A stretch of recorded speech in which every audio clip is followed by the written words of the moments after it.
I nearly said the strapline of some other show. It's a Aye, welcome along to the Irish Whiskey Review. We are live, even though the server did say we it's a weren't. 5:04, whatever that means. I have no idea. Is anybody here? If you're here, let us know. If you're not, uh, we'll have to say you're not here, or we're not here. But we are here. We are live. And Paul O'Kane joins us tonight as well. We've had a fantastic With his weekend facial last hair, weekend. with his facial hair, don't forget. It's more elaborate facial hair than normal. Well, how are we getting on? I like that colour a bit better. How are we getting on? Are you talking to me? I Yes. talk to you. You're there. Hello. Fantastic. Thank you very much. Appreciate that. Do you know what? I was kind of confused because in my conversation with yourself, Justin, it still says backstage. So here, we're all right. We're okay.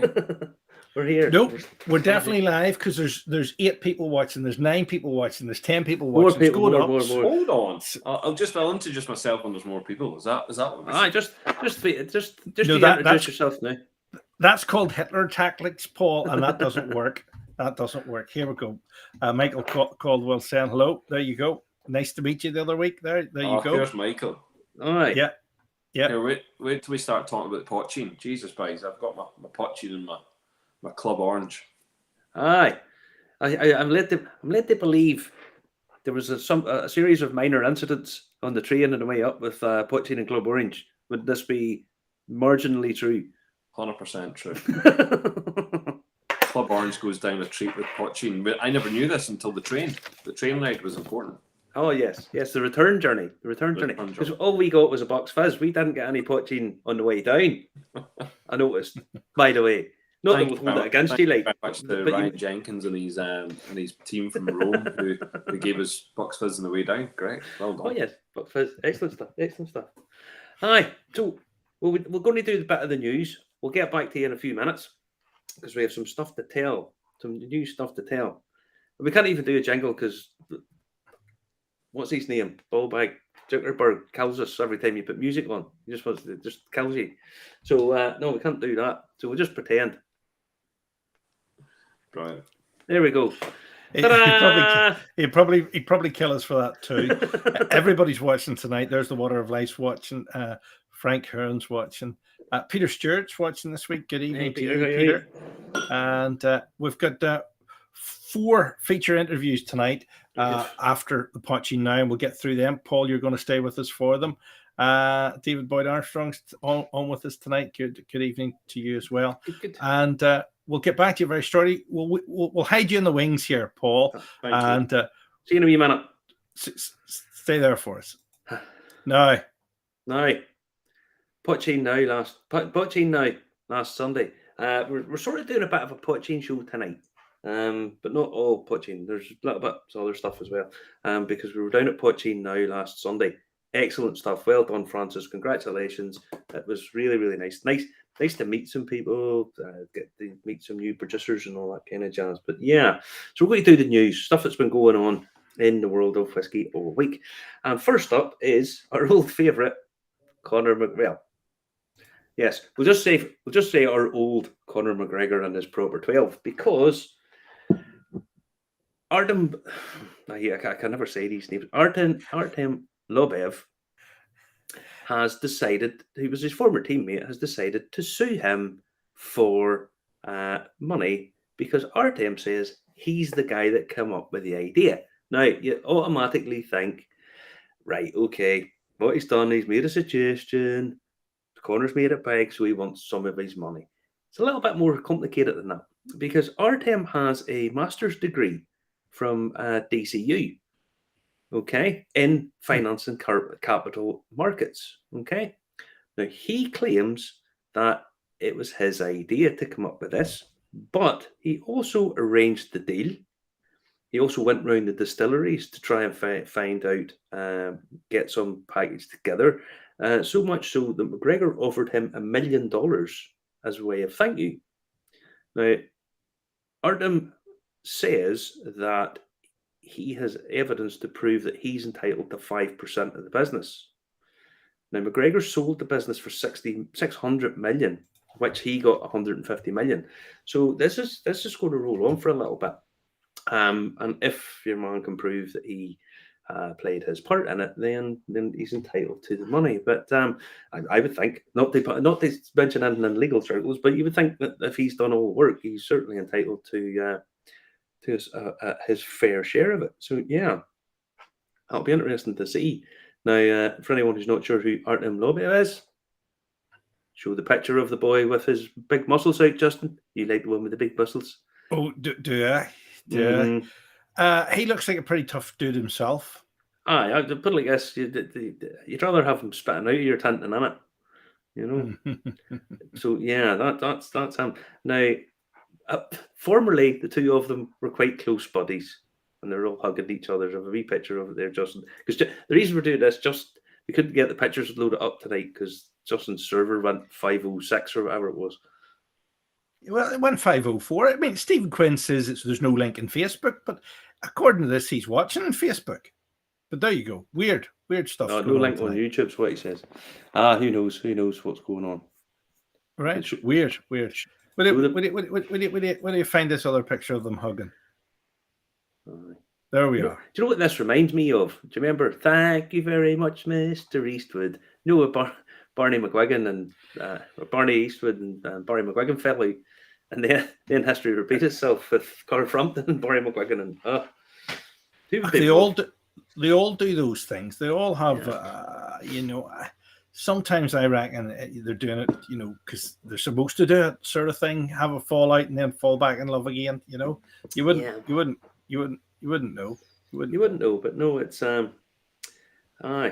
And I see Peter. I see Conor McGregor's pub in Dublin showed a loss last year of €1.5 million. Now, that's maybe that old boy the old boy that he punched. He Judas in the chair. Maybe he stopped drinking on it. Maybe he's our number one customer, and he said, "Fuck you, Conor." So yeah. Yeah. Anyway. Haha.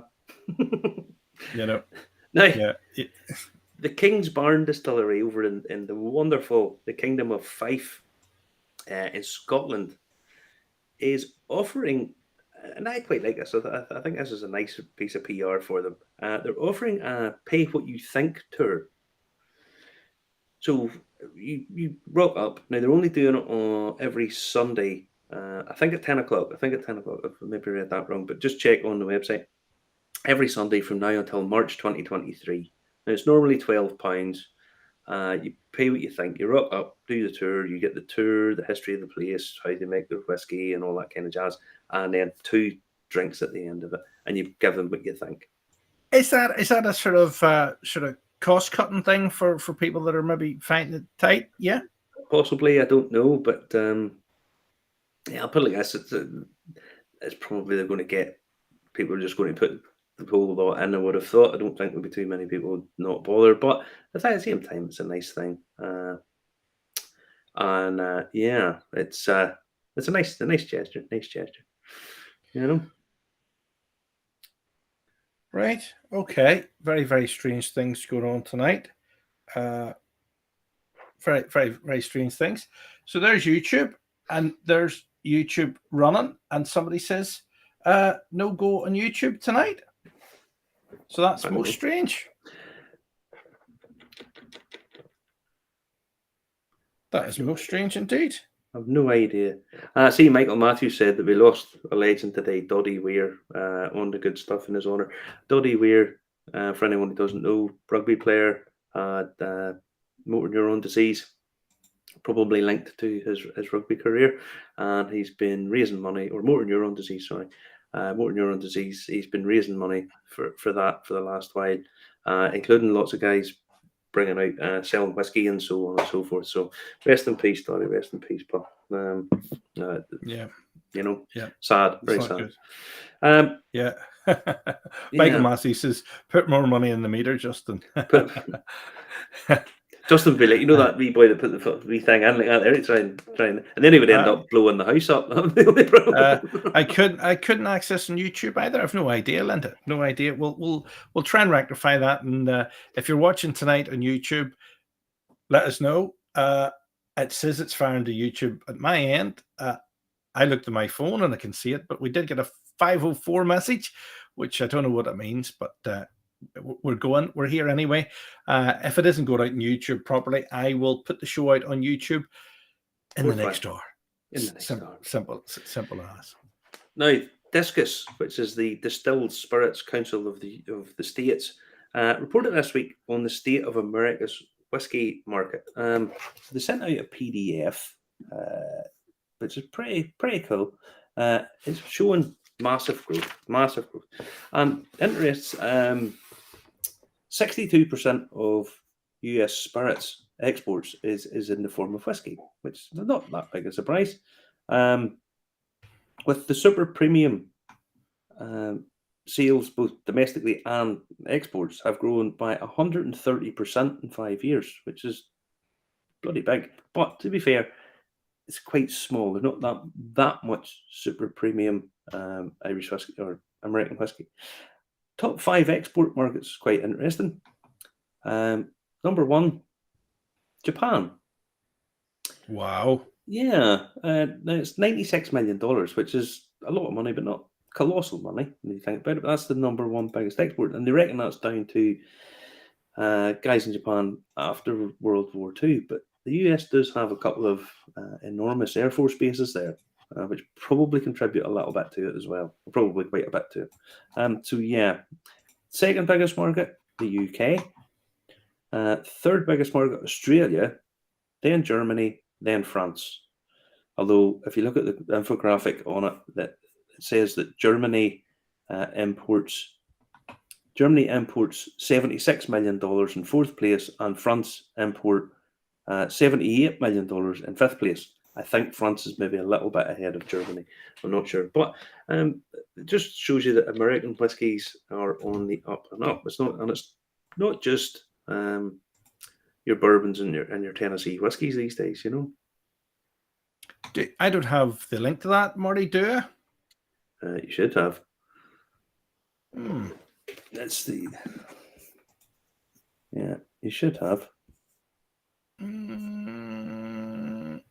Can't see the link to that one, actually. Yeah, sure, not matter. I got the Blackwater one, but we'll post it up in the comments below, or if you Google it, you'll find it. I don't know. We're having issues tonight. I have enabled the backup stream, so you might be able to watch us on YouTube now if that's your preferred channel. Let us know if it's going out on YouTube now, because according to my phone it is, and according to this it is, but we did get the 504 message. It is the internet, and it is cutting edge, and I had to swap cameras tonight for some reason. I don't know why, but there you go. That's why you can actually see me in 4K tonight, and it's a bit too much detail for my liking. I normally use lesser quality for me, but there you black go. And white would nearly be enough. Well, did anybody see Justin last night on Gogglebox? By the way, he was on Gogglebox. It was damn funny. He done a TV show where he had to pretend he was living off grid. And he done this ages ago, and they were commentating on it on Gogglebox. And what they said was, well, Justin had to say, I lived in a nuclear bunker. As one of the Gogglebox folks said, he looks like the sort of boy who lived in a nuclear bunker. No. Very good. Very good. There's Jeremy Jameson is saying it's working on YouTube fine. Yeah, that's what I thought. Could be the internet in your area isn't working fine because maybe Elon Musk is doing something, or Michael Matthews says it must be Trump. He hasn't gone away. Elon Musk, as if people aren't banging. It's dead funny because he's bought Twitter just to annoy people, seeming to be, and everybody is all outraged about all the stuff he's doing on Twitter, but they're moaning about it while they're still on Twitter. I know. It's irony. They've all got it in for me. Infamy. Yeah. Now, I discovered this the other day. There's a Star Trek whiskey for sale. It's Romulan ale whiskey. Now, if you think you're not a big enough nerd and want to out-nerd all your nerdy mates, Romulan ale rye whiskey is the way to go, I think. It's 95% rye and 5% malted barley. And it's vacuum distilled. Now, the bottle looks pretty cool, I have to say. And it's only $85, which is not that much. And apparently it's limited I don't think there's that much of it. So if you are a Star Trekkie person, this might be one for you. I pitched it to a friend of mine who's a Star Wars fan, and he go, "Oh, sure," and said, "No, I'm a Star Trek fan." Because apparently, if you have to be one nerd or the other. You can't really be both. You have to side with the Star Wars dudes or the Star Trekkie people. And I kind of, that scene in Anchorman, where the two news crews come in. The two news crews come in and start fighting and stuff. I think that's kind of what we're talking about. So if you want to make peace with the Star Warsers, if you're a Trekkie and you want to make peace, or vice versa, Romulan ale whiskey's maybe the way to go. Get a wee drop of that and you make peace, and all will be right. There will be peace in the galaxy. Nanu, or whatever it is they say in that. Live long and prosper. That's the one. I thought it was Nanu. That's Morgan Monday. Live long and prosper. So yeah. Star Trekkie whiskey. That's probably hold on. Paul's did it too. 3, 2, 1. You're back in the room. Give us your clinging look. Your clinging look. There we go. I like that. Yeah. Aye, brilliant. Now, last but not least, up in a friend at hand. Willie Jack's a very strange wee man. Now, he's not that wee, but he's a very strange man. He comes out with stuff at times, and you go, Willie, what was that? What were you talking about? And then you have to get clarified, and it takes a minute. But anyway, they sell. I mean, Paul Kane will know about this. Maybe he does. I don't know. They sell up there. We'll zoom in this. Look at that there. Look at that there, Paul. You know about this. This is a single cask Middleton you can only buy in the friend at hand. Now, this is not an advert. But what do you think of that, Paul? What do you think of that? This is the wishing tree. Okay. Now, the wishing tree gets all the wee cards and all, and it's a single cask. There is 153 bottles of this in the world. All right. And it's the wishing tree is a Shimasini poem, and it's the tree out the back of the Dark Horse where Willie parks his car is there. Okay, it's 17-year-old, finished in virgin oak. Now, Willie said the other day, but sure, that's one of the Dargaelic range. And I said, what do you mean? He says, that's one of the Dargaelic. And then he walked off. I was like, so I had to drill him down later on. It turns out, if anyone who's not sure, the Dargaelic range is a release from Middleton. It's a collection where they've picked a forest. They've done it 3 times now. And they fell a number of trees. And then what they do is they take each individual tree and make staves out of them, form them into casks, fill them with whiskey, and then the bottles come out as tree number 1, tree number 2, tree number 3, etc., etc., etc. It turns out the wishing tree's a little bit more than what he's been telling people, because the wishing tree is made from leftover staves from the Bluebell Forest range. All of these are probably what you would call a harlequin of the Bluebell range. So a couple of staves from cask number 1, 2, 3, 4, 5, and on. Now, there's not a definite number, but each of the wishing tree trees, or the Bluebell Forest trees, there's probably about 1,000 bottles of those each. We'll say that roughly. And if you collect them, theoretically, there could be 1,000 full collections. The problem is, the way I look at it is, there's not 6 bottles anymore. There's actually 7. And if you want the collection, you're going to have to get the wishing tree. Now, there's 153 bottles of this, some of which have been sold already. And anyone who knows Willie will know that at some point in the not too distant future, he'll just cut selling it. Because once they've sold enough of them, they get to a certain point, they cut it. But this is actually made from the casks, the staves left over from the casks of the Bluebell Forest Gargaelic. So in theory, if you want a full collection from those staves, you're going to have to pick up one of these bottles, and now they're £550, but there is only 153 of them, and they will. I can assure you now, he will cut selling them within the not Does too Peter distant- Stewart have the full set then, Marty? Does he? Let's see if he does. I have a set of them, he says. Well, if he has a set of them, I'm going to say he has to come in and pick up one of these, because Ray, who's been in the friend at hand for a very, very long time, knew nothing about this, and yeah, that's what he's put out. So I thought this was something that people might want to have to pick up on this. There's actually another bottle, so yeah. This is typical Willie. He doesn't tell anybody anything until way down the line, or he might let it slip and say to one person and not say to anybody else. But the wishing tree bottle. Peter knew. Peter had the 1 to 7. No, he doesn't have the Bluebell one, Justin. Don't get too excited. Don't get too excited. He says not the Bluebell. You see what I mean? So this. Oh right, yes. So this is the wishing tree, and if anyone is wanting to pick one of those up, I would say get your skates on, because there's not that many of them left. Well, there's plenty of them left. There's a fair wee whack of them left, isn't there? But here, they're stunning. We've opened 3 of these, Marty. We've used them in the festival. We've used them in tastings. I think we're even missing the point here. Am I right in saying? What did you say? 550. 550. 550 for the 17-year-old single cask. You know, so for me, it's very important that we put that in the price comparison, even for the actual single trees.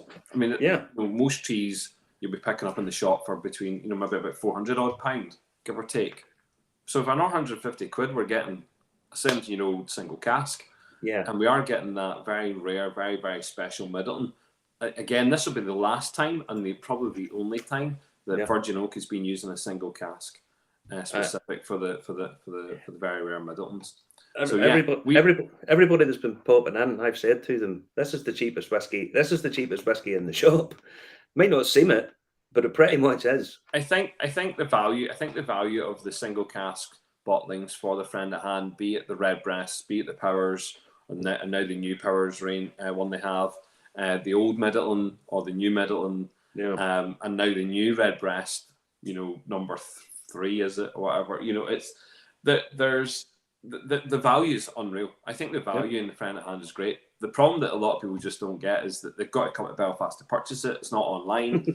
They use people like myself. They use people, like our friend Martin McShane. They use other people to, purchase bottles and send them off to places. That needs to stop. I mean, I'm happy to help people, but come and visit Belfast. Come and visit the friend at hand, and come and purchase those amazingly cheap, very cheap in comparison. If we look at the Redbreast single cask coming out of Ireland in the south right now, anything close to about 500 to 600 euros, and yet similar bottles in the north, Blake's a Hollow, friend at hand, comparative prices, far better, far cheaper, bang for buck. And by the way, if you're American right now, anyone with a dollar, or euro right now should be buying British, products, or not products, but British goods at the moment, because of the value they're getting. Value you're getting.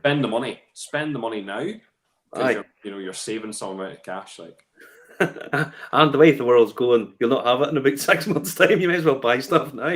Could easily be that. And by the way, it's a fantastic drinker. It is stunning. It genuinely is a lovely drop. And I might have a sample somewhere left over somewhere. Well, I just see Jarlath popping in, and I took a notion. I had this sitting. This was what I was going to have a tipple of tonight, because I'm in sort of mood. So I just see Jarlath popping in. So I'll possibly have. We'll get one of these on the go, because I haven't had a. Someone was laughing last week because I said I hadn't had a drink, but I was only having Guinness, which is not technically the same thing, really, is it? It's not really a drink. So yeah. So we're joined with Paul. How are you, buddy? Are you well recovered? I'm very good. Oh, there's Michael Matthews. Yes, Oh, indeed we did. Michael, hope you're well, sir. Hope you're well. Yes, Martin. I'm great, Marty. I'm absolutely great. I'm kind of torn as to what to do right now, because I don't know if we're going chatting potching. Because if we are, I want to drink some potching. If we're just going to drink whiskey right now, then I'll just drink some whiskey. I'm going to have a wee whiskey now, and then we'll possibly get right. a wee Okay, potching so I'll match whatever you've got. I'll go with the Redbreast Dreamcast. Ooh, 30-year-old. Okay. We will eventually get round to Potin because we managed to catch 4 fantastic interviews down at Potin Now with Francis himself, the organizer, with the hazelnut from Morn Dew, which my dad loved, the hazelnut infused stuff, with the smuggling nun as well. The smuggling nun in a minute or two. And then who was the 4th person? The 4th person was Brendan from Cologne. Don't forget about Brendan, otherwise we'll get written complaints from our Julie and other people. They'll be given off. Another thing I got, just this. I sent you the link for this, Justin, so you put it up in a minute. Have you seen this yet? The Manifesto book. This is from Peter Mulryan. All about the grain. Blackwater from his dirt grain. So what you get is a book with photos of him looking very pensive and stuff in it. He looks very pensive there. But it's a history of the pot still stuff. It's really, really, really, really good, really concise. The ballot is now open. They're wanting 50 people who've got to be picked at random. If they win, to come down to the distillery, pick up their boxes for the dirt grain. Now, I'm going to give you a little show of it. I have a little presentation box of the small ones. But this is just the presentation. This is just the wee press release pack. It's not the real one. The real one's got 4 50 cl bottles on it. And there's going to be 1,000 boxes made up. So it goes in the ballot. If you win it, you get down. They give you some pizza and have a bit of a drink and a jolly up down there. But if you just want to get the inaugural release from these guys, this is the box you're going to get in those 4 bottles. Are we allowed to say anything about it yet? No, I don't think we are. Well, you can. It depends what you're going to say. If you've read the embargo, and you're not allowed, it basically doesn't want anybody opening bottles if they have them until the embargo is lifted. So before people get their hands on them, which is fair. I haven't done that. No. Haven't done it. Surprise. Haven't See, done it. I'm Justin's the sort of guy. He gets a Christmas present in the middle of November and opens it up. I like to keep it going. I like the suspense. And, I'm waiting for it. And then, Paul, what do you think of this package? 4 of them. What do you actually think of that? Isn't that fantastic? No, I think it was really good. I got speaking to him down at Potin Now, and it was just, do you know what? First of all, when I saw it online, people were talking about, and I kind of seen the adverts and people having a wee chat, and I thought, what way is this going to work? People are going to be maybe personally disappointed that they're not getting like an inaugural bottle of one spirit, one whiskey. And this seems a little bit better. It's nearly a journey. I like the idea of journeys, like the conversation. I think that the way he's communicating with people is really interesting. He's been very quiet. Do you not think? Out of all the distilleries we've had, bouncing up and cropping up all over the island, I think he's been quite quiet. And he's been quiet, and it's been really nice to see it happening. He's very, he's a man on a mission, and I quite like the presentation. Presentation looks great, and for all those lucky people, not like me, who are not influencer, don't get influencer packs. Those influencer packs looks class. Do you know what I mean? I actually messaged straight away saying, "Oh my god, they look great. I need one of them right now, please. I need to drink them." But I'm putting myself in the ballot, obviously. Well, I can't put myself not to put myself on a ballot. I know that there's 50 of them in the ballot to get down to go for a party. I unfortunately won't be able to get down. It's impossible for me to get there. But I've already told him that I want a couple of boxes, and he says, "Oh, but I haven't fixed the price yet." And I was like, "No, I know they're not going to be £2,000 each, So we can get them. We know they're going to be at a reasonable cost because he's that kind of guy, at a reasonable cost." But yeah, I told him to get me a couple. So yeah. Nice guy. Yeah, Peter's very, very low key, very much just about getting the job done, says Connor. Yeah. Oh, look, he's listening. He's listening. Look, he's listening. Look. Oh, Francis is listening. He's probably waiting with bated breath for this interview to go out. I don't know where my little glass went, by the way. Where did my little glass go? Oh, I didn't steal it. I didn't steal it, just if that's what you're hinting at. No. I could have sworn it's in my purple bag, and my purple bag, I've searched it high and low, and it ain't there. I don't understand where it's gone. But sure, you lost the lead as well. You lost some fucking... You won't believe it, but that lead turned up in my bag. Well, then the glass is probably hiding underneath. But no, but honestly, it was in the. Oh, I don't know. Listen, shall we have a look and see what Francis said after the event? After the event. Here we go. I look like I've got stigmata there. Francis, I'm staggering here. I've had Potin. Yeah. Is just awesome. Isn't I it? mean, awesome. And you set this festival up at Bar 1661, and you have to be happy. You have to be happy with what's been going on. I'm delighted. The atmosphere in that room. Thank you, guys. Take care of yourselves. Take care, guys. Take care. Bye-bye. The atmosphere in the room between producers and the attendees has just been mind-blowing, really. Yeah. But we have something to be really proud of here. Like Potin, it's ours. It's Ireland. Do you know what I mean? And before there was whiskey, there was Potin. Yeah, and, exactly. And you've done the talks, the historical talks. You covered the history. For no one, we've done the whole history a bit earlier on, and then you've done the producers. I went round each of the producers, and the difference in spirit is incredible, isn't it? Incredible. Yeah. And this is stuff straight off a still, essentially. Yeah. Let's be honest. Yeah. And I mean, God. What was your favourite? What's your favourite out there? And I know you can't say this because he doesn't want favouritism. Yeah. But I mean, what's your favourite here? For me, when Fionn and Brendan got together and produced Bullcon, I really believe that's just a monumental moment in Irish spirits. My girlfriend Julie is a big Bullcon It's fan. spectacular. But I guess Potin is. I like my whiskey as well. Yeah. There's some days I want a cologne, there's some days I want something different, you know what I mean? And Potin provides that as well. There's some days I want to taste Nicholas Heritage Potin, there's other days I want a bit of Blackwater's produce, you know, so that's the wonderful thing about it.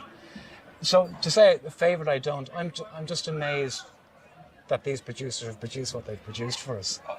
You know? Honestly, I'm a big fan of mouthfeel because I think it's so underrated.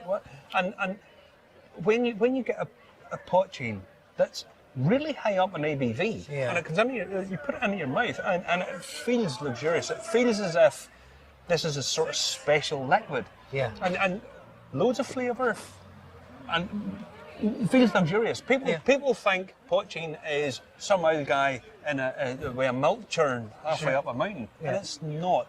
Do not drink this stuff, guys, because these guys are professionals. They've got professional equipment. Yeah. Now, explain to me the process of putting all of this together. Well, it was an idiotic idea that I verbalised to Brendan earlier on this year.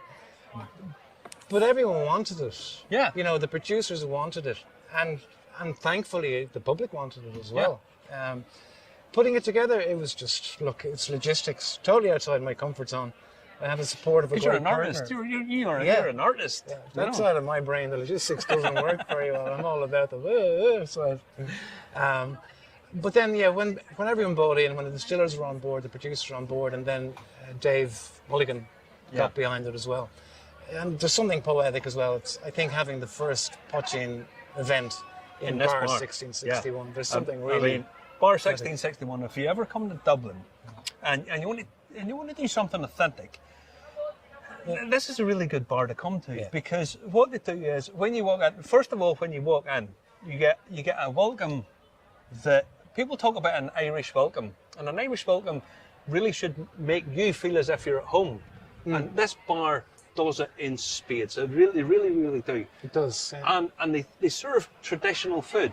Last time I was here, I had Guinness and oysters, which used to be, a sort of staple, and it sort of disappeared. Everybody eats tagliatelle and lasagna, you know. But you come to this bar, and they serve authentic Irish Potin. They serve authentic Irish food, and it's what 5 minutes walk away from the city centre. 10 minutes walk away from the city centre. Really impressive, isn't it? Now to get this location. And the fact that they're a Potin-based bar must have been a bit of a coup for you. You must have thought this is a sort of natural home for it. Oh yeah, no, it's the perfect home. So I call it the Temple of Potin. It is. And today it was certainly the Temple of Potin. Put it like this: I've been to, as you know, lots of Irish whiskey festivals, and you get as the day goes on, the noise increases. Yeah. I walked in there today, and at the start of the day, it was bedlam. You start with, and I don't mean that in a bad way, but there's just a lot of noise. Yeah. And people were excited and chatting, and I've met Irish whiskey fans who are Potin fans as well. Yeah. And it lends itself very much to it. It really do. Absolutely, yeah. So now it's a matter of building, on this. I've always viewed this show as just step one in a longer process. Dave Mulligan's been banging this drum for a decade. Yeah. But now we have the produce, we have the passion.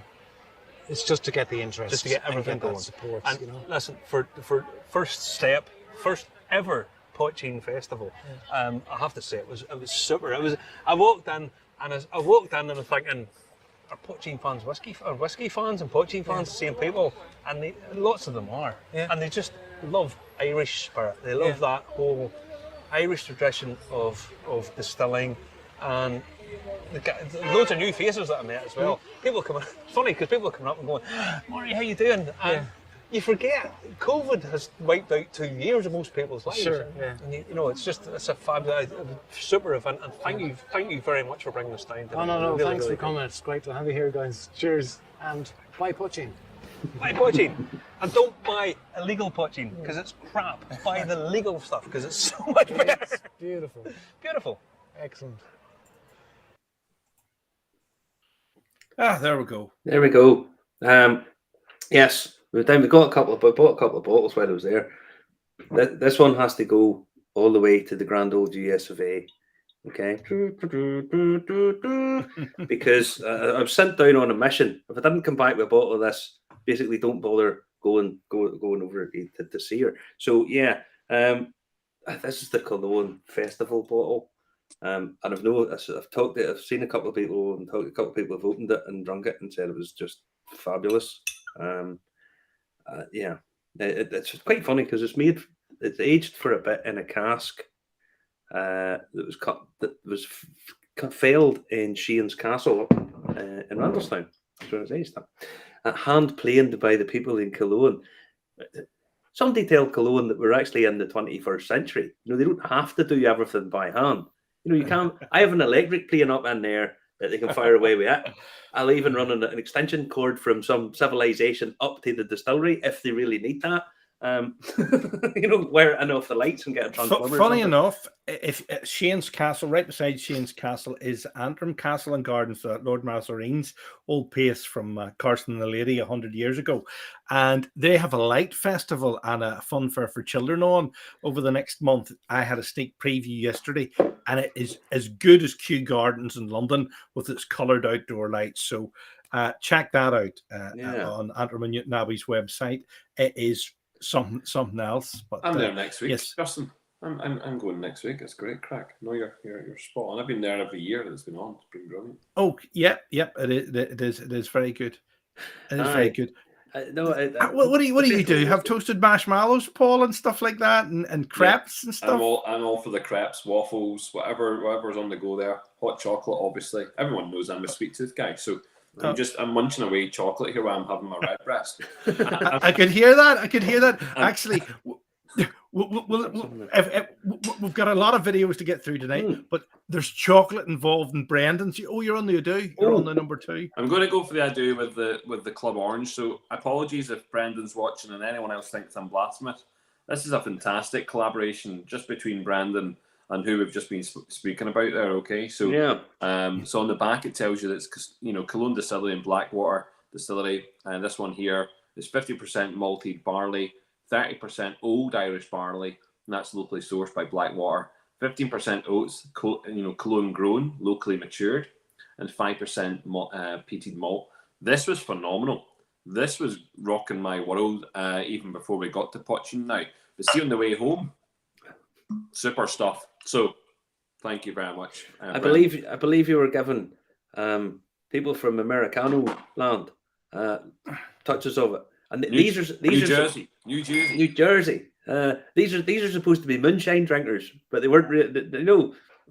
Nah, come on. Hold my beer, moonshine drinkers. Did you see that stuff?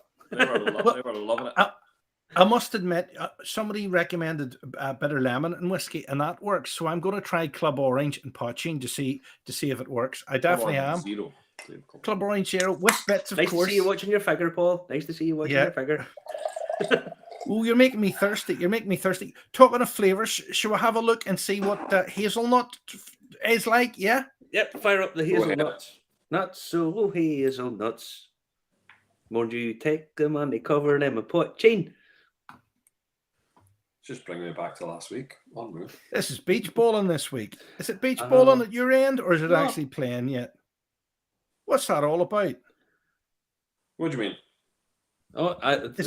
Jocelyn comes out with that stuff, and you have to go. Is it playing yet, or do you have a black screen? We don't have a black screen. On my, No, there we go. I'm watching it Playing, online because on this the thing- Facebook, and it's now playing. But on my screen right now, Thankfully, as I I got talk a to you, hazelnut liqueur all I can earlier see is a on. Now, little if you thing happen to says be in Stop my talking. name. and partial to a Ferrero Rocher, with this thing, you're really spoiling us. This is the one to Funny see. enough, the hazelnuts initially originated from Piedmont, and then they set it up farmers here in Ireland because it attracts truffles. Have you ever heard of the very famous white truffle in Piedmont? Yeah. So basically, what happens, the hazelnut seed will attract the growth. Like all mushrooms come from trees. It's residue of trees. So the residue of the hazelnut plant is the white truffle. Okay. Well, we set up also Irish This is an farmers. education, by the way. So what you have to do is you have to train your dog by putting the truffle into a little tennis ball and throwing it and getting him to bring it back, and always then bring him a little treat. And that's how you get the dog to find the truffles, because big bloody male pigs are definitely going to eat it, and you can't train them for... Sorry, for stop Ireland, me. you know what I mean? So the poaching is amazing. So basically it's a whiskey-based poaching, and we've infused it then with roasted hazelnuts.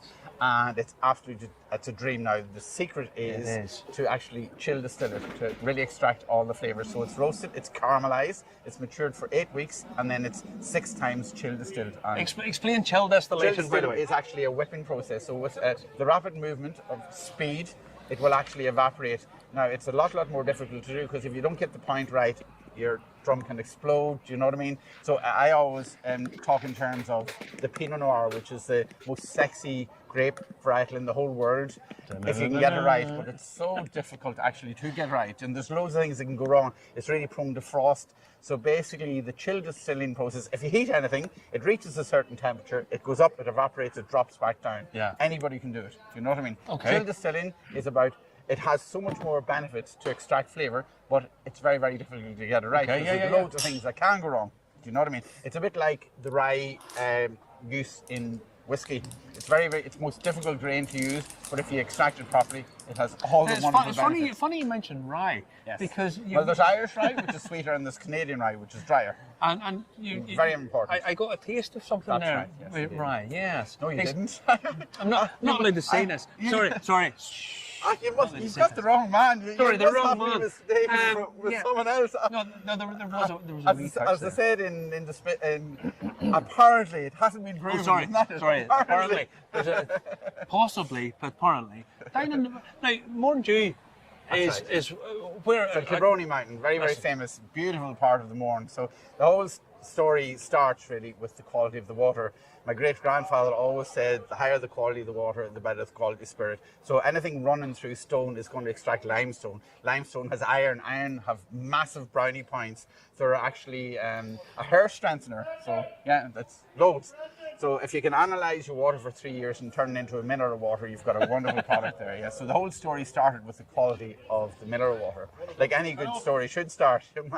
You're next. Yeah, so we're making clear spirits, we're making poachings, we're making gins, we're making vodkas, laying down whiskies, trying to make money. You know yourself, you have to have big pockets, and you have an awful lot of patience. Always hard. But thankfully, I'm passionate about it now. My wife always says, Johnny, you can be passionate about it, but it's about making money. So It's that's always the balance. about the you know what money, I mean? folks. So It's not ain't one for charity. Ain't one as a charity. in my next life, I'm certain I'm going to make some money. You know what I mean? I'm looking forward to it already. But, you know. John, we'll speak to you Fair play again this later. way. Thank you. Absolutely, Thank you really very much. appreciate this. There we go, and we're back in the room. Did So you- we're back in the room. That hazelnut liqueur, poaching liqueur. I mean, that's lovely. Now, it's very sweet. It's very sweet. A little goes a long way with it, but I mean, it's nice that they're doing these versatile things with it as well. You know, it's easy to make well, it's not easy, but I mean, whiskey liqueur is the easy one to think of, but think, poachine liqueur with the hazelnuts. Very, very nice. Very nice. Yeah, it would appeal to your sweet tooth, Paul. Very much so. You've got to find the ones that just capture that sweetness. So many good sweet ones out there. Yeah. Good.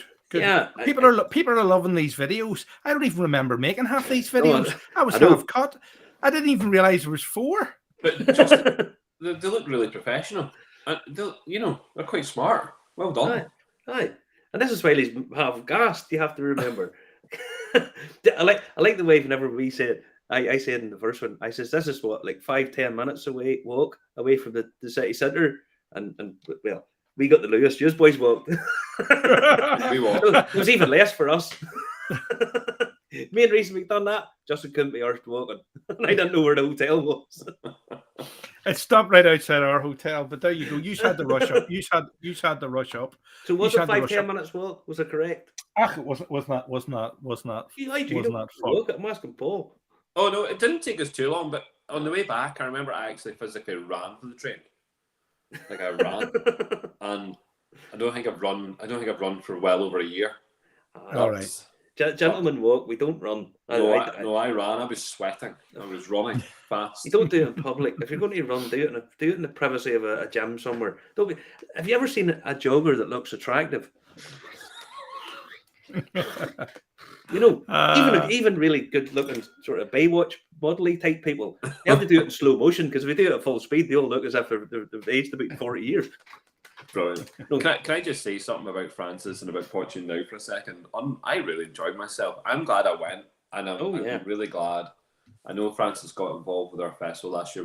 He came up and did a little bit in the Potin, and we tried to promote the event. But fair play for putting the event on, and the great support he had with Bar 1661. And again, all the producers that came round and that we had the opportunity to go around and see in the room itself. The bar takeover with the cocktails, some great stuff went on, but Francis genuinely pulling all that together. It's a lot of hard work. You know what I love now? The fact is, Francis has done Potin Now. You've got Lowry about to do an event down in Cork. You've got Michael and the lads down in Southwest about to do something next year as well. People are going to start to realise how difficult it is to put a festival on. People are going to start to understand the complications, the pressure, everything else, because we're going into our 5th year here, freaking out. But Francis, hat off to you. I enjoyed coming down as a punter to enjoy Potin Now. Loved it. Well, I'll be honest. I mean, whenever we walked in, the place was buzzing. I mean, it was banging. I mean, yourself, whiskey events like that, they normally start off quite sedate and quiet and build up as people get 2 or 3 in them to get. We walked in, the place, you could hardly hear yourself think. It was. And there was woman there. There was woman there. He sounds surprised. Imagine, Justin. You only make up half the population. Imagine. No. But you think if you think about like at pale ale shows or IPA shows, it's all men mostly. It seems that way. It seems that way. People with elaborate facial hair, not sort of standard facial hair. Hold on, there's there's Marty with the smuggling nun. Yes, you got the smuggling nun in front of you.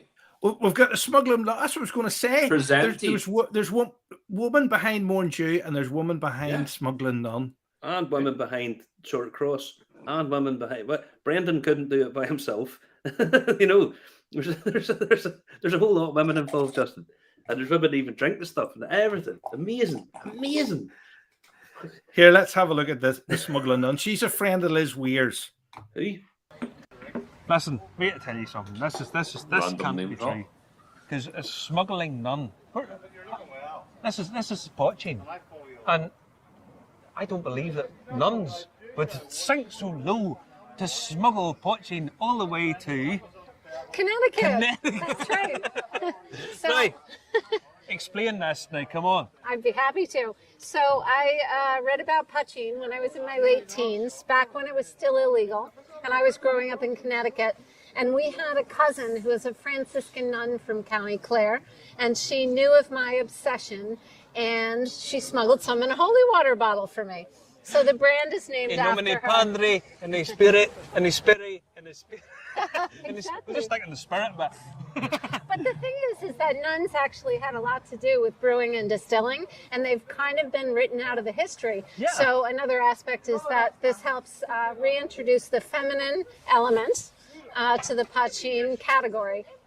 Always important, always important. Now, smuggling nun, I tried this earlier on, and it is at 45%. It don't taste no 45%, and it's got a really, really interesting mash bill. Most guys are doing grains. Right. You've added in a little bit of something different, which That's right. really knocked me for six, if I'm honest. And I'm trying to look where it is on the thing. I'm trying to look. It's beetroot. Beets. Sorry, sugar beets. A little beet sugar and a little molasses added to the malted barley mash to smooth it out. And this is in the tradition of early 20th century. I was lucky enough to find a retired bootlegger mentor from the glens of Antrim. Semi-retired issue. Semi-retired. Oh, Yeah. I can't tell you exactly where in the glens of Antrim. I'm not allowed I live in to the glens say. and have a fair idea. But so his father, I learned later, distilled with Mackelhattan. So Mackelhattan, of course, is the king famous of the glens. producer from the Glens. There's a song written about him. And so Mackelhattan would drive down through town, and the cops would pull him over, and then this other guy would have all the hooch in his truck, and he'd just sail through. So anyway, that's where the recipe came from, and that's where the mash bill came from. I've tried this earlier on. It's lovely. It's really, really nice. And yeah, it's lovely that a lady from all the way from the US of A has come over and bought into Potin. Everybody else should be buying into this stuff because it's just super, I mean, it's such a diverse category. I mean, all of these Potins today, they're so different. I mean, so different. They are. And I'll be honest, this was one that really took me by surprise because the molasses.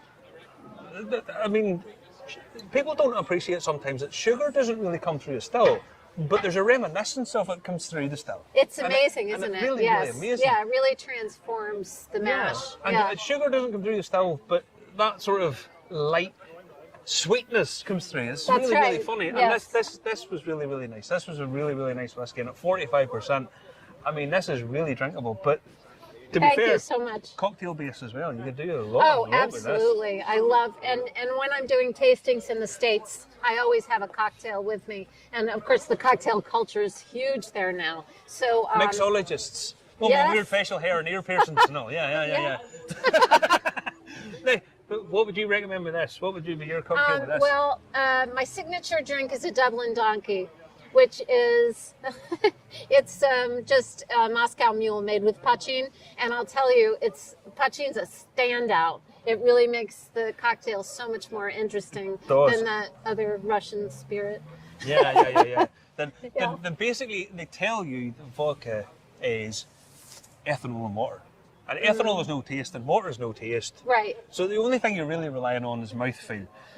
And mouthfeel, I am a huge fan of mouthfeel. I think if you've got a really luxurious mouthfeel, that really adds to the spirit. This at 45% is a really, really nice mouthfeel to it as well. Thank you very much. Thank you so much. Take care. There you go. Lovely woman. What's that stuff like, Marty? I mean, it's really drinkable. I mean, really. I did say I've mixed up whiskies and Potin there and got a little bit mumbled. Mainly because I was half gassed at that point. Just in case anybody's in any doubt, I'll just clear that up. Yes, I'd been on the Potin for a while at that point. So yes, please forgive any errors and mistakes. But yeah, it's really, really sweet-esque. It's really drinkable. I mean, it's frighteningly drinkable. There's a lot of minty notes to it as well. But the diversity of what's essentially a new make spirit, I feel like the diversity of them is fantastic. I mean, Paul, you'll have to agree. The range the whole way through. I mean, for mostly an unaged spirit, it's fantastic. Do you know what was really nice? It was nice to see some comparables even between, and even at each other's stall, the comparables. So if you went to Tipperary, for example's sake, there was two Potins there. One was from kind of previous mashes that they'd done, second mash that they'd done. So you got a comparable. Again, Blackwater, there was comparables there. The Adu and then the Dirty Grey. And then, you went to the Mickle and they had like, I think there was 7 different variants at Mickle. I think my favourite was a peated one, a Amontillado cast finishing peated. Jesus, blew my mind. I was like, listen, get me bottles of that. And they were like, no, come to the distillery. You can only buy it there. And I was like, feck. Because at that point I was buying up everything. I don't know if you noticed, but I went to every place. I was trying to buy bottles of Potin. I was putting them in my bag. And I was like, come on, I need more Potin. But the Mickle stuff was great. There's more. More and Dew. We touched on them just earlier. You had variants again. So it's so nice to see that it's not one. Potin's not one flavour. It's not. And again, you don't expect it to be. But what you do expect. What you don't expect is the mass variety, the huge difference in flavour, depth, and you know what? Really surprised me, really blew me away because I'm a whiskey drinker. I love whiskey. Potin just seems another sideways step. Is it something that you can just move into very quickly? Because I would drink rum before I drink other spirits. I drink rum. Yeah, I think that Potin's now an easy option as well to go drink something. Because I tell you what, I was. Yeah, blown away, and I'm on it right now, which is great. Well, I put it like this: I tend to agree with you. I find a lot of rums tend to be too sweet for me. They just are. There's some really nice ones, but in general, it's a bit sweet for me. But so those Potins, I mean, they went for everything from really smoky, quite phenolic, over to really light, easy drinking.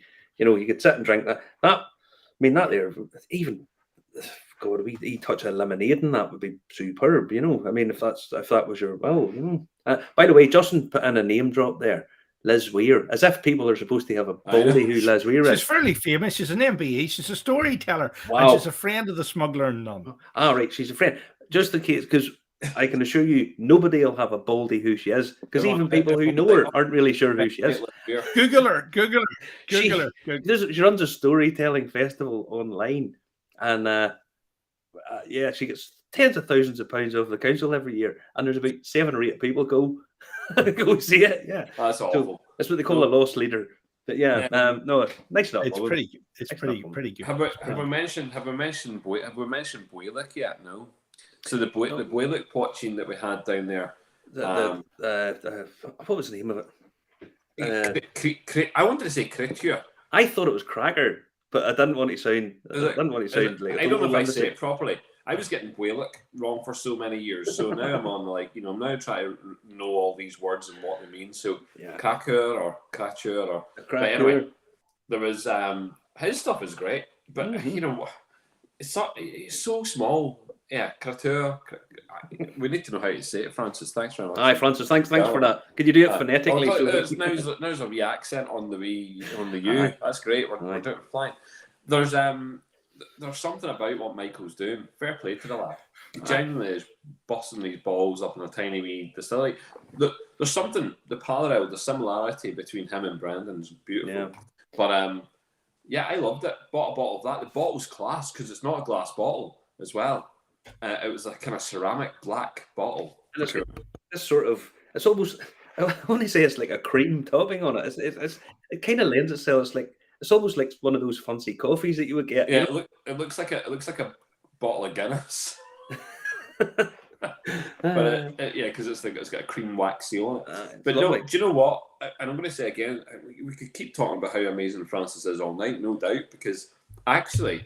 What we noticed, and I don't know if it's Francis or if it belongs to 1661, but if you went into the wee room where we're listening to Finn O'Connor spiel shite, like a massive amount of blurb coming out of the boy's mouth was unreal. It was poetic. Poetic Potin chit chat, which was great, and all this history just managed to go into all of my holes, and I just absorbed it. I was like a sponge. I was like, I need all of whatever he said. Give me it times 10. Now, anybody who wants to see it, we do have it on YouTube. We recorded the whole thing, so it's there. Anybody wants to see it? Yes, it is. It's on YouTube. That's the best place to watch it. The rumor had every 2 seconds, Justin, had every Potin I've ever seen and more, well beyond my knowledge of Potin. So all these bottles, and I don't know if you took enough pictures and showed people. but there was everything. Potin, there was so much of it. So much. There was. Now we've saved the best to last, and it's only the best to last because there's chocolate involved in this. It's the best to last because he was the last one to get carted out, and then he remembered he forgot something, which was quite funny. He only he only remembered about 2 seconds before we could start interviewing. So anyway, calm yourself, Julie. Here comes Brendan. Came down to this Potin now, right? And the reason I came down, I was told, if I don't have a bottle of this, don't come to America, right? So I begged, I came through, I waded through people, I was kicking people out the way. I says, look, Brendan, I need a bottle of this. This is the Killowen Festival bottling. And I got a bottle. And now I'm in the good books. And all will be well when I go to America. Brendan, thank you. No bother. Thank you. Yeah, there's a Texas Ranger there. There's a lady from Texas who thinks that I brought her down to see you. This was one of the highlights of her whole tour of Ireland ever. Oh, and she got to come down and see you. Your festival bottling of Cologne is, I mean, look, obviously it's amazing. Yeah. I've tasted it, it's amazing. Explain it. I suppose there's always a story with the clones, but this was made with Irish oak that came from the north shores of Lough Neagh and Shane's Castle. And we heavy charred Irish oak cask. And whenever you heavy char an Irish oak, of course, what we've discovered is that it emits a lot of flavour. There's the light. I know, Man, I know, it's like technology, Jesus has arrived. Saying that, I called you Jesus will be better looking than this guy. The devil's better looking than him. Well, we're talking about magic here, I suppose. So yeah, the idea of this is chatting with fun on them. In the Irish language, I suppose dare or dar is Irish for oak. And that's because the oak tree was the most magic out of all the trees. Yeah. And fuigreacht means under a spell, but it obviously ties in with the word dar for wood. So that this Potin is under a spell of being in Irish oak for only 18 days. And the influence of 18 days in That Irish can't oak be cask, 18 days of colour. 18 days in heavy charred Irish oak cask, I swear. And the clove notes that are coming through were phenomenal. And I'm glad I took it after. We were going to go for 10 weeks and we're like, get out. That's enough. That's You need enough to of get that. out now before you're overpowered. I tasted it earlier on. It's phenomenal stuff. I mean, Thank you you. know I'm a huge fan of your stuff. No, you're a gentleman. And honestly, the taste that comes out of this here is. I mean, this festival, you have to be impressed by this. Unbelievable. 1661, there's the Vice Crown in the wilderness for a long time for Irish Potin. Yeah. And now it's getting the respect it deserves. And all of us people who are, chomping at the bit to make this a quality brand that people from here recognise. All the people up in the Glens of Antrim making it for years, and now it's fallen to the wayside. But at once upon a time there was choice in Potin. And now there's choice again, and it's quality. Yeah. And I'll be honest with you. Normally, when you walk in to any of the whiskey festivals, at the start of it, it's quite quiet. Yeah. And as people get a few drinks in them, it goes noisy. Yes. This was noisy as soon as we walked in. I mean, I was queuing at the door to get in. It was beginning. insane. And you walk in, and it's just boom, boom, boom, boom, straight away. And I mean, people know I an operation in my throat not that long ago. I was shouting. I was like, am I going to last out and be able to talk to people? But they're all quality people with quality palates, and they know what they're talking about. And they weren't just, well, people would think a crowd eats, it's turning in to get smashed. There was none of that. Everybody was very sensible. And, and honestly, it was much better. And obviously than Whiskey Live. It was. I mean, in all seriousness, No offense. and I'm not in any way putting down the whiskey socials and any of that kind of stuff. But normally, what happens is towards the end of the day, people have been on it all day, and they've been drinking, and then you get the. Yeah. There was none of that here today. I mean, real spirit enthusiasts. People coming in, and I mean, proper whiskey guys that know their stuff are all here. Yes. And I mean, Finoan's down here doing his thing, doing what Finoan normally does. Yeah. And I mean, just generally chat. Well, the influence Finoan had on this is just undeniable. The inspiration that he's had for us as well, and the respect he's had. And his article on Irish Potin in the Irish Whiskey magazine, those years ago, it's still being used today. I mean, but the guys who are coming through here and know what they're talking about, and appreciate quality spirit, and I mean, these are guys who drink rums, Yeah. they drink whiskies, cognac and Armagnac. Mezcal lovers. as well. Mezcal, and they're still coming through, and the poaching is there with all of them, of them. Definitely. And Sean through us everybody knows 1661 is the pinnacle of Irish bars. It really is the best quality, and it holds a benchmark. yeah, And the vast majority of the cocktails have poaching in them. All of them have poaching in them. What does that say about we just need to wake up? I mean, genuinely, I said a thing a few weeks ago, a tasting I was doing, and as soon as it came out of my mouth, I went, "Oh my God, I don't mean it like that," and I corrected myself straight away. And somebody was talking about wines, and I said, "Oh, years ago you could have really bad wines, and they're as bad as bad poachings." Yeah. And what I meant was all the guy who goes, "Oh, this is legitimate stuff." It's maybe some old boy in a fucking milk churn up a mountain. It might be good, but it might not be good. It's crap, you've no idea. Whereas the professional made stuff that comes in this kind of thing, where it's overseen and looked after, I mean, it's superb. Some of them today were just... And historically, it used to be superb because it was made, there was choice, and people were making it well. But then it was forced, and it's fell into such a decline that there isn't choice at the moment. Yeah. But that was, But I mean, now, it's being handed over to... It sort of mirrors the Irish whiskey trade in the States, where yeah. with the reputation of it was sky high, it was the best of all, and then just dropped through the floor with the bootleggers. And it was exactly the same with poaching. And as soon as people understand that and appreciate all of that, then hopefully the likes of this is the first step, and there's a journey. And I mean, this is fabulous, honestly. Don't worry, Julie, it's coming over. But Julie, you can get some chocolate as well. No, you can't. I ate the chocolate. I ate it. Brandon, no matter what he says about himself, don't do that. What he says about himself, he's a distiller, he's passionate. Whatever you have in that bottle, made from the heart. That's true, right, we Connor? put the heart in. I would have wholeheartedly. Can I plug one more thing though? We were meant to launch our poaching chocolate today, and we forgot to launch it. So don't worry. Don't worry. Oh, there's It's one all right here. gone. No. Do you think you're getting chocolate and Justin's not? I don't know if you can see, but this is poaching. That's What's infused going in with- my bag? There's actually barley, peat smoked barley and poaching in this. It's wonderful stuff, and yeah, it is quality. Partner with Neary Dogs. Put that in that bag. Okay. I I get you There you another go, one. I get you another Justin. one. Don't worry. You're getting it. You're getting it. Should Julie get Right, him? Brendan, as always, pleasure talking to you. One Cheers. of the really top guys. Thanks, buddy. There you go. Lovely. What do you think of that? I've got cramp in my leg. Oh, Aye. No, it's funny. Say, oh no, everybody was dead super that well, super-ish, superer than they normally are at the whiskey stuff and whiskies at the festivals. Here comes three drunken Scots. But no, a good day was had by all. Yeah, a good day was had by all. it was indeed. Now, couple of quick questions because I know stuff for Belfast Whisky Week is up and running already. So we're sort of change of tack here.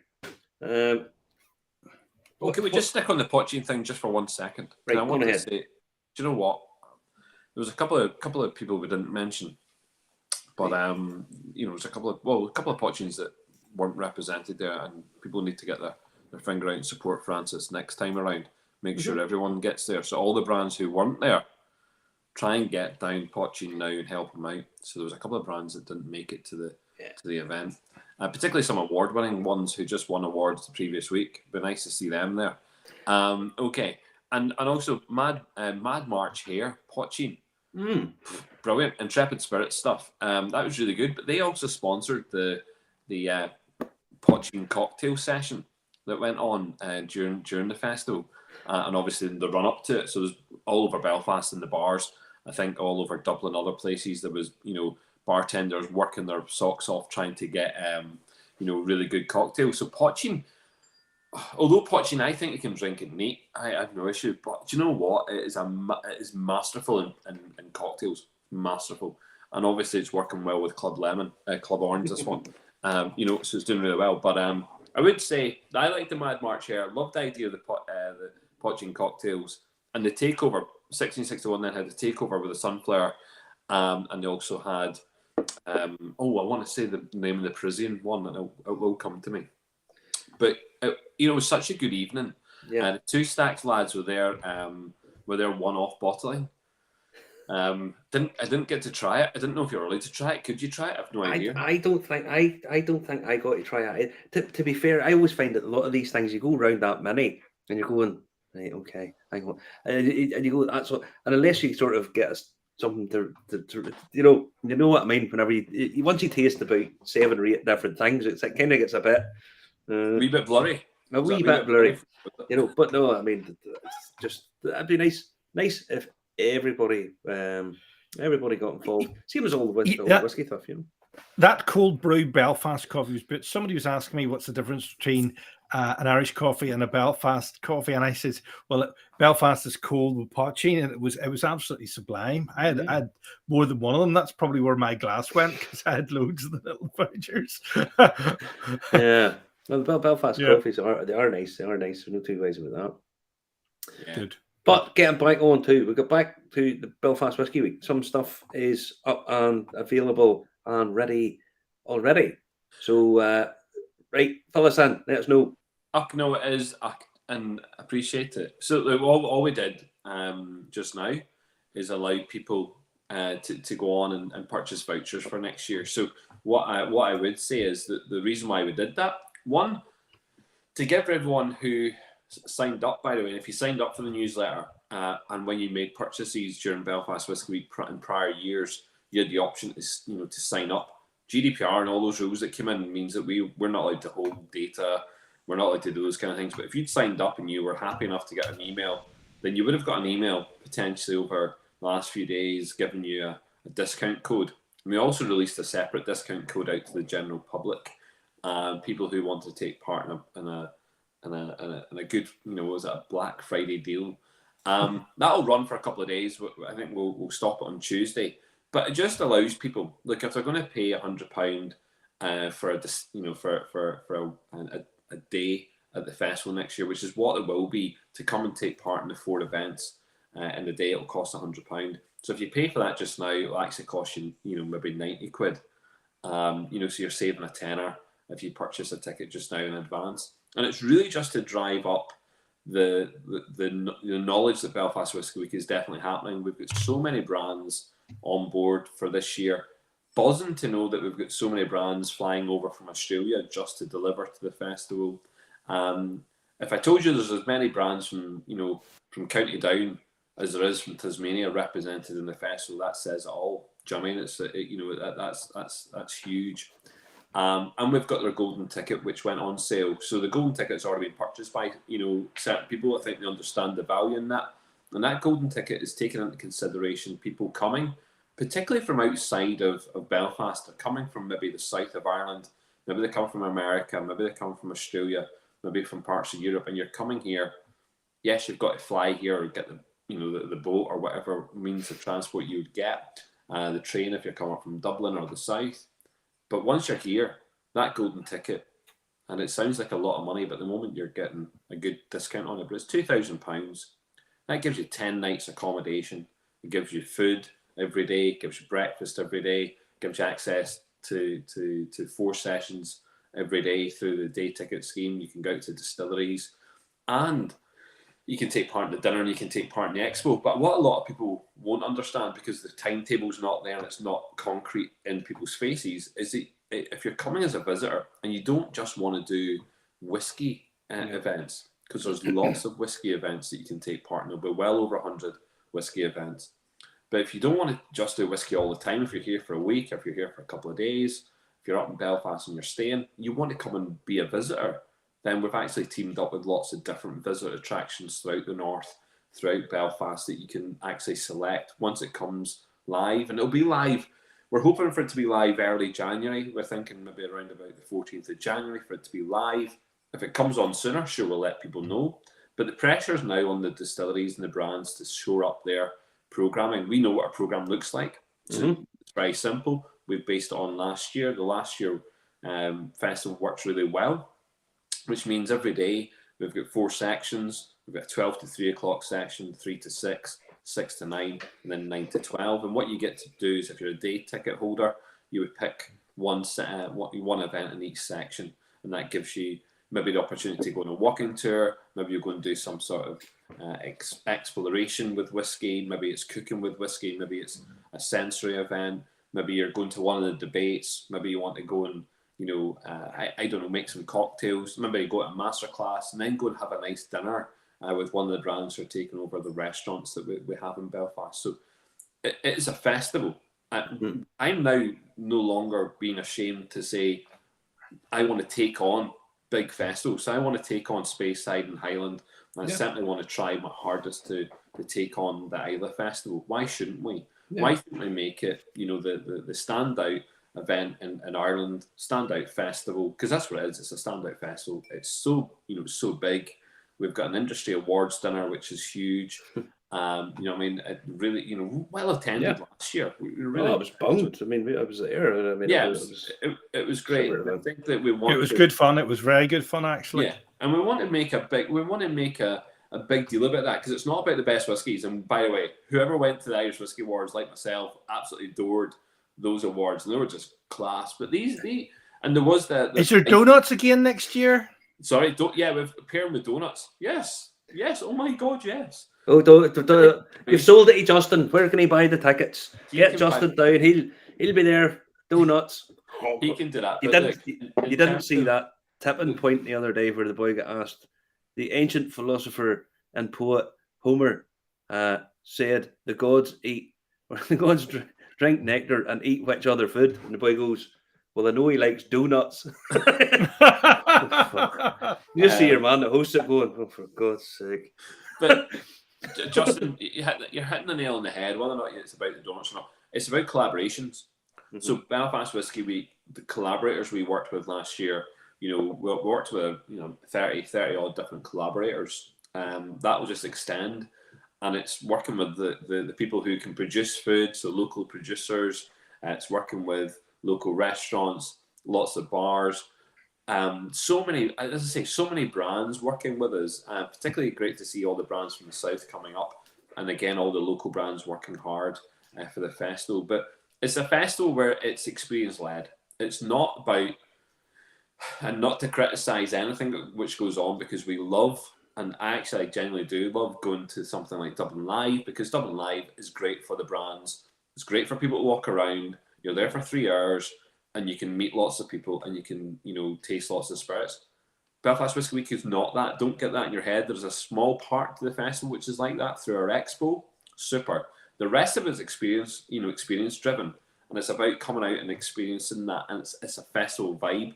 We want you to come and enjoy it.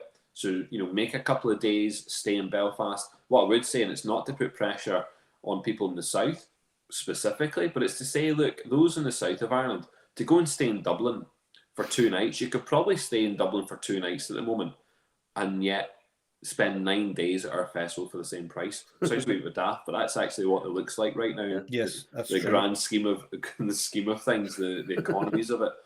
And I would say fear of missing out is important. Everyone in the south should have the fear of missing out. Fear of missing out on new exclusives. So, every year we've had exclusive bottlings. This year we're making it no exception. We'll have exclusive bottlings and primarily their own whiskey. So we're asking some of the brands to have their own whiskies ready for the festival. That'll be really interesting to see. But again, look, it's about the day trips, going out to the distilleries, going out to Copeland or Hinch, going out to Ecklandville, Cologne, down at Two Stacks, up to Limavady to see their cask warehouse, whatever it is. There's lots of places, even down to Buan. I think we're incorporating Buan into the day trip scheme. You're going to have people with McConnell's there, and obviously the new Titanic distillery is practically finished also. There's lots of things going on. Short Cross is just out the way. I would say it's a place to come. See, if you want to come and have a bit of crack, have it here in Belfast. Yeah. Come for the summertime. It's the very last week in July. I would suggest that if you're going to spend money, why would you not buy some vouchers where you're going to save 10% right now? Because this will be the last time I do a scheme like that. It was just a one-off, and it generally was because it was Black Friday, and everyone was saying to me, "You're going to do a Black Friday thing," and I was like, "Do you know what? Sure, why not?" Generally, why not? And by the way, Absolutely. we want to thank everyone who's been involved the last 4 years. You know, we know that it was mix-ups. Some people didn't get the packs, and when we did it online, some people didn't get packs that were sent to them. We've tried to accommodate a lot of those issues. There's probably, you know, some people who felt aggrieved and, you know, didn't get what they wanted, and we understand that. And by the way, we'll make amends, and generally have tried to make amends with anyone who's had any issues. You know, I've done it face to face. I've done it physically. Well, it's a massive logistical event anyway, Paul. I mean, it is massive logistical Yeah, event, really. it is. But do you know what? It's getting better. Also, keep your wee beady eyes. I mean, I know there's people in this chat, but there's lots of people out there when they start to listen to this. There's people with lots of skills. Belfast Whisky Week doesn't run, and it can't run with just me. There's some really lovely people in the background, and there's lots of people who are definitely, you know, who are very good at doing other jobs. And what I'd say is we're going to be posting out. So keep an eye on the Instagram accounts. You'll see us constantly on that now. I know that Justin and Marty know that my Sláinte series is coming back, so we're going to be doing Sláinte stuff. By the way, there's people asking questions. Are we going to do it online again? Are we going to be online? There will be an element of online next year. Has to be a small element, but what you're actually going to see is between now and next year is some online tasting. So there is it. If you're smart, next week you'll see you'll see a wee thing. Anyone? Yeah. So he's just asked a question. Like, there's going to be next week. There's a wee link to some festive boxes that are going out. If people want to get involved in my Sláintes, they want to come on and have the crack. A couple of little festive boxes, a couple of wee whiskies that you can come on and join us on. And every so often, some of the brands that we're talking with, I'd like you to come on and have a wee drink with us. So we'll have some of those whiskies available to people. But again, look, not price gouging, not asking people for any money. The festival itself, and Francis will back me up on this one. I'm sure the guys that are trying to organise their own festivals in the south will agree to this. Look, it doesn't happen for free. It takes a little bit of money. People are asking for a little bit of cash. That's because it's not a free event. And, you know, we are working hard to try and put something on because we're enthusiasts. We're enjoying it. We're having the banter. And by the way, we're using the skill sets out there. So, like, I was lucky enough to have Marty working with us last year as one of the tour guys. It was absolutely brilliant. But look, you know, I couldn't walk around Belfast and give that kind of conversation. Marty could. No point in me doing it. Let's get it out to someone that can. Bringing in some of the best cocktail makers in the country coming to Belfast and making cocktails with us. Great. We certainly Northern Ireland's premier chocolatier making chocolates with whiskey. We've had some fantastic people, great chefs working with us. Those chocolates were excellent because I think royalty got those chocolates afterwards. They got the royal endorsement when King Charles was over. Chocolate Manor, Jerry. Look, we're trying to do lots of things, but I'm telling you this, you know, I'm just buzzing with the excitement of the people who want to work with us, and genuinely see all of the brands that want to work with us. I'm humbled by all of that. I'm humbled by people who, when they message me saying I'd like to come and get myself involved. So, like, if people want to be involved, there's jobs there for people. There's jobs you can get involved in. And by the way, they're not voluntary jobs. Come and get involved and take part and get paid to do certain things in the festival. I messaged Justin just when we were on this conversation. Like, some of that video stuff, like, you know, we used some videography stuff before, but it's great when people have that skill set to be able to make those little videos. And by the way, Justin's taken a week just to, you know, to upload them and get them ready, you know, edit them slightly. So listen, we need people with those types of stuff. Had to edit them. Oh, did you not? Was that just off the cuff? That was just, you know, one take. It was one take, but I had to edit the start and the end. I was trying to read some of the messages, but look, we've had some fantastic. We've just had some fantastic, you know, sessions at the festival. What I would hate to think is that people see Belfast Whisky Week as just a series of master classes or a series of whiskey tastings. It is not that. No. It does cater for the enthusiasts. It caters for it caters for those who are like really into the whiskey. So if it's a Redbreast Dreamcast section, or, you know, people in the past, we've done the whole Causeway collections. We've done, you know, Cologne Bondage session. You know, and I noticed that Connor's made that point. We've done some really exclusive stuff. And see anything the pre-1970s, I would I would hate to think that, you know, people just think of us doing master classes. We're doing something that's exceptional. We want you to come and try stuff. But when you come in with that enthusiastic, attitude, it's a holiday, it's a party, it's Belfast, and by the way, great hospitality, great accommodation, great food. It's a lovely city to be in, and particularly in the summertime when I can't promise the weather. No, you don't come to Belfast for the weather. Just give you that right the weather, but what I can promise you, layers, and a waterproof. TK Maxx or TJ Maxx, a must. Everything. And by the way, so just to caveat it, Belfast Whisky Week is on last week in July. There's 2 other festivals on exactly the same time. Belfast Trad Week, which is full of traditional music. If you want to come up and learn trad music, and then take part in the festival with us and the whiskey, super. It goes hand in hand. Think about that. If you're interested and are part of the gay pride movement or part of Pride, Belfast Pride Week is also on the same week. The 2 big festivals that take over the city also. So we're at the point when we have 3 festivals in Belfast. Everyone's there for the crack. It is it's a holiday atmosphere.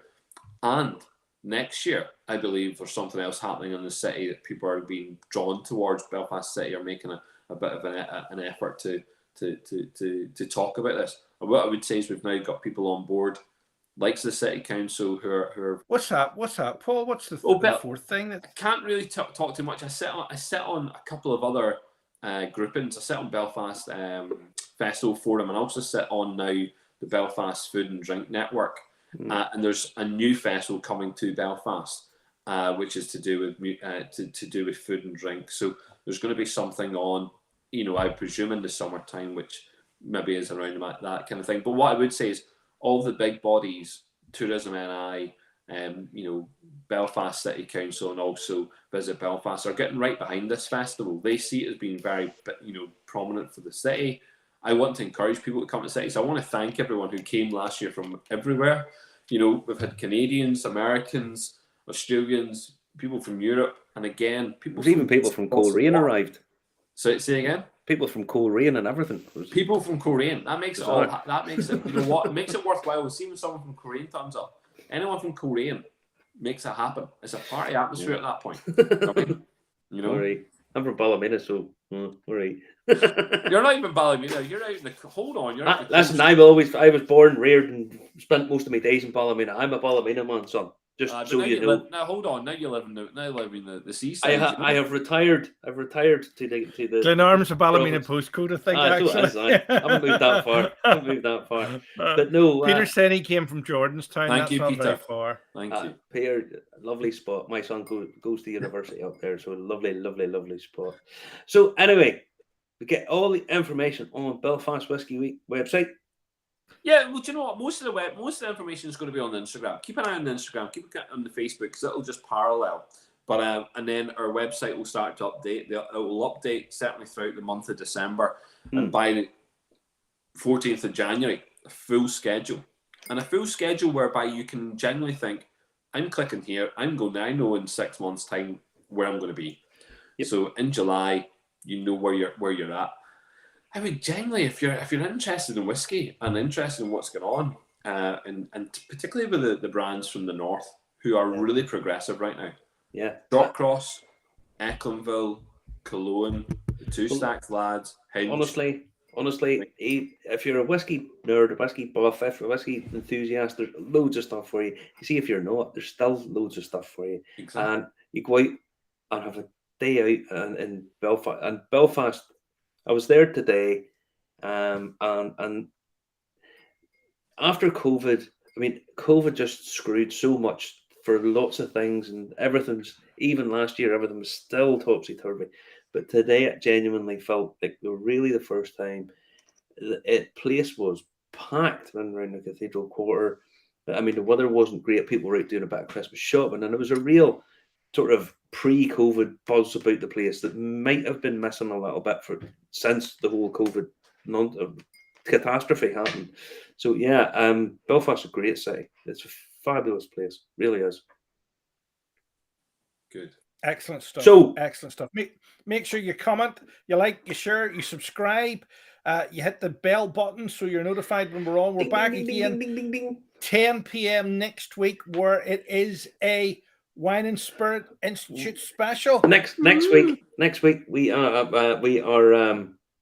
we're doing a wee bit of a special. It's a pre-recorded thing because I'm away. And Justin, Jet Set Justin, he heard that I was going away. So no, fuck you. He said, I'm going away first. So tomorrow evening, Justin's in Madeira. Sunning them little self. What? And they only go in there because they make cake. Just you watch, don't get sunburn on that wee head of yours. All right. I've got suntan lotion all lined up. All right, guys. See you later. Catch you again. There you go. Good night. Take Thank it you, easy. everyone. Night. Good night. Thanks, guys. Slán. Stay there. Bye-bye.